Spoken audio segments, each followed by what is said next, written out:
next up is the acoustic guitar. Now I'm a guitar player, but I'm going to use a MIDI guitar in this case because I know a lot of people are not guitar players. And we can get a good sound because it's not going to be a instrument that's front and center. Whenever you're using a MIDI version of a real instrument and it's not super high quality, it's pretty important not to put it front and center in your song because discerning ears will be able to tell pretty quick what they're hearing. But we're going to see if we can mask it a little bit. So we're going to come into the guitar and grab the nylon guitar, and we'll get the nylon guitar full. And we'll just probably leave it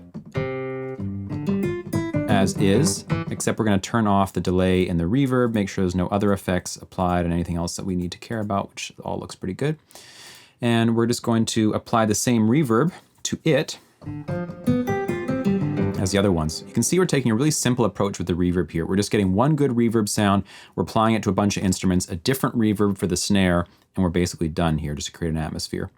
So what we're going to do is play a little guitar E thing where we take two notes and a guitar player would be holding those two notes and with their fingers plucking them back and forth. So the notes are going to ring out over each other, which is not always the easiest thing to do to play on a keyboard unless you have a sustain pedal. I'll show you a technique that we're going to use to do that. We're not going to try to sustain them at first. We're just going to play them alternating back and forth, and then in the MIDI we're going to go in and make them sustain properly. So the line is going to just be this.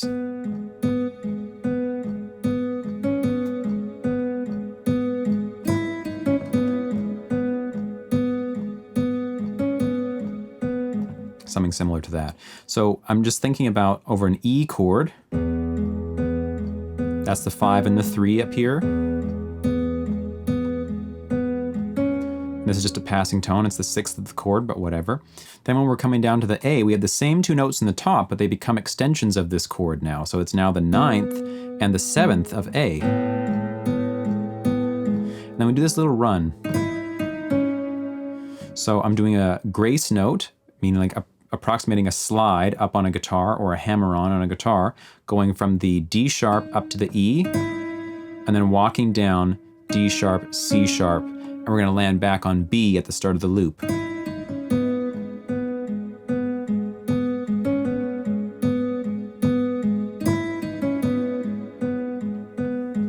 So I'm going to go ahead and record that now, and then we'll try and edit it and make it sound a bit better.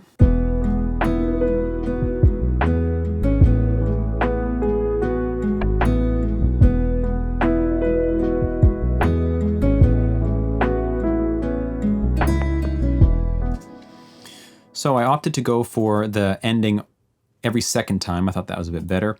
And here we go. So I'm just going to go through and edit this a little bit now, and then I'll get back to you and show you what I've done. So here we are at the finished thing. Here's the same two notes I was just playing. I've just gone through and corrected any velocities that were too intense. I've corrected any notes that were particularly off rhythm, kept the rest of them in a loose feel. And then I've grabbed everything and just take the ends of the notes and pull them out so they're nearly touching the next note, just like a guitar player would be holding on, right? Using the fingers alternating. It's not perfect, but it doesn't need to be perfect. And I'm considering this bottom line here, I had it drop down as well.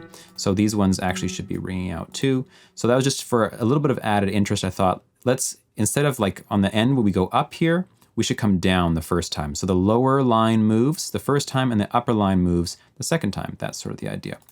So all together we get this sound.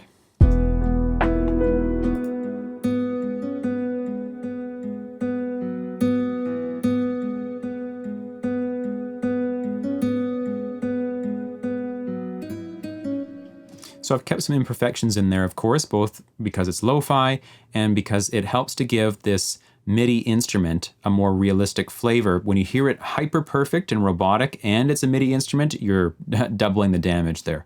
So we're trying to bury this a bit in the mix, not have it be front and center, leave it a bit unquantized and play it in a soft way so that nothing about it jumps out as saying that's a MIDI guitar. I'm going to duplicate this now over to the second side because it can just loop perfectly fine.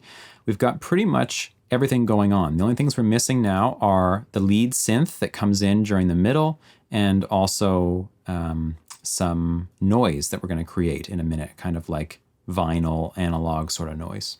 Let's just do a little bit of mixing here on the guitar just to clean it up a bit. We're actually going to put this EQ on, and all I've done is taken some high frequencies out of the guitar, because of course we're doing the lo-fi thing. I'm not taking the same amount of high frequencies as I did with the piano or with the drums. It's a different amount so that you get different levels of high frequency texture. I want a bit of that guitar string bite to come through the mix, but not too much. So here's the difference.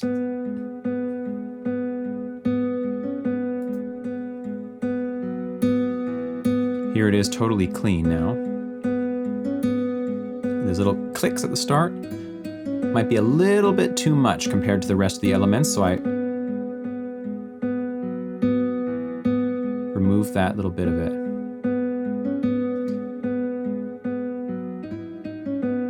And just softens it up, and it might help to not be so distracting to focus in on that element just by softening the top end like that.